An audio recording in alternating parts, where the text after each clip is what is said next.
Break के बाद आपका स्वागत है। अब बात करेंगे चंद्रयान 3 की। चांद की सतह पर चंद्रयान 3 के लैंडिंग के महज 3 दिन ही बचे हैं। दूसरी डीबूस्टिंग कर चंद्रयान 3 ने एक और अहम पड़ाव पार कर लिया है और अपनी मंजिल से महज 25 किलोमीटर दूर है।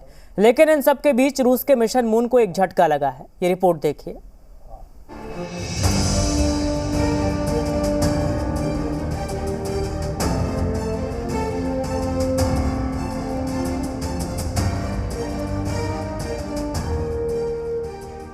हिंदुस्तान का मिशन चंद्रयान 3 हर मुश्किल और चुनौतियों को पार करते हुए एक के बाद एक सफलता की सीढ़ियों पर चढ़ता हुआ अपनी मंजिल और मुकाम की ओर बढ़ता चला जा रहा है। मिशन मून की एक और सीढ़ी को पार करते हुए आज देर रात 1:50 पर विक्रम लैंडर की सफलतापूर्वक डीबूस्टिंग की गई। यानी चंद्रयान की रफ्तार और धीमी करने में सफलता मिल गई है। इस बात की जानकारी खुद इसरो ने ट्वीट कर दी। ट्वीट करते हुए इसरो ने लिखा, दूसरी और अंतिम डीबूस्टिंग ऑपरेशन ने LM कक्षा को सफलतापूर्वक 25 किलोमीटर गुणे 134 किलोमीटर तक कम कर दिया है। मॉड्यूल को आंतरिक जांच से गुजरना होगा और लैंडिंग स्थल पर सूर्योदय का इंतजार करना होगा। 23 अगस्त को शाम करीब 5:45 पर लैंड करने की उम्मीद है। इस डीबूस्टिंग के साथ विक्रम लैंडर चांद की सबसे निचली कक्षा में पहुंच गया है, जिसके बाद अब इसकी चांद से न्यूनतम दूरी महज 25 और अधिकतम दूरी 134 किलोमीटर ही रह गई है। यानी हमारा चंद्रयान अब बिल्कुल चांद के दरवाजे पर दस्तक दे रहा है। चंद्रयान 3 को अब चंद्रमा की सतह पर सूर्य के उदय होने का इंतजार है। अभी चंद्रमा पर रात है और 23 तारीख को वहां सूर्योदय होगा।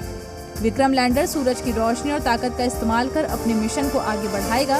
रोवर दोनों ही पावर जनरेटर करने के लिए सोलर पैनल यूज करेंगे। इस मिशन में प्रज्ञान रोवर अगले 14 दिन तक अपनी जिम्मेदारियों को निभाएगा। अब इन चीजों के बीच एक चीज भी समझना बेहद जरूरी है, क्योंकि किसी भी स्पेसक्राफ्ट के लिए चांद की सतह पर उतरना बेहद मुश्किलों और हजारों चुनौतियों भरा होता है। दरअसल चंद्रमा की सतह आसमान है और गड्ढों पत्थरों से भरी हुई है। इस तरह की सतह पर लैंडिंग खतरनाक साबित हो सकती है।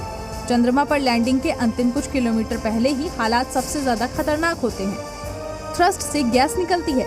इन गैसों के कारण चंद्रमा की सतह से काफी बड़ी मात्रा में धूल उड़ती है, जो ऑनबोर्ड कंप्यूटर और सेंसर्स को नुकसान पहुंचा सकती है या भ्रमित कर सकती है।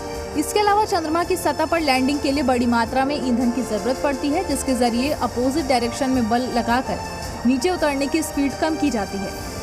हालांकि इतना ईंधन लेकर उड़ान भरना खतरनाक हो सकता है। लैंडिंग इसलिए भी चुनौती से भरी है क्योंकि चंद्रमा पर पृथ्वी के मुकाबले वातावरण करीब 8 गुना पतला है। ऐसे में पैराशूट के जरिए भी किसी अंतरिक्षयान को उतारा नहीं जा सकता है।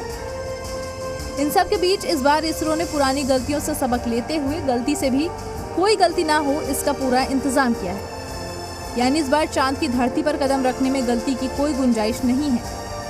चंद्रयान मिशन 2 ने चांद से आखिर 2 किलोमीटर दूर अपना मिशन अधूरा छोड़ा था।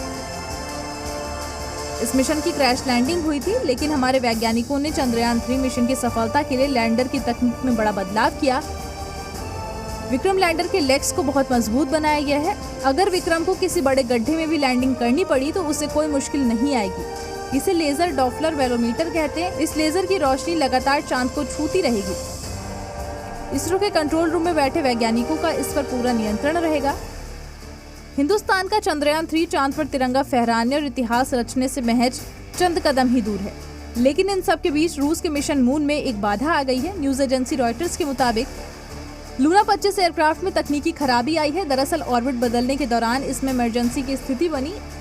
इससे ठीक ढंग से ऑर्बिट चेंज नहीं हो सकी। मैनेजमेंट टीम स्थिति का एनालिसिस कर रही है। रूस के लूना 25 को 21 अगस्त को चांद पर लैंड करना है। ऐसे में रूस के मिशन मून को एक बड़ा झटका लग सकता है।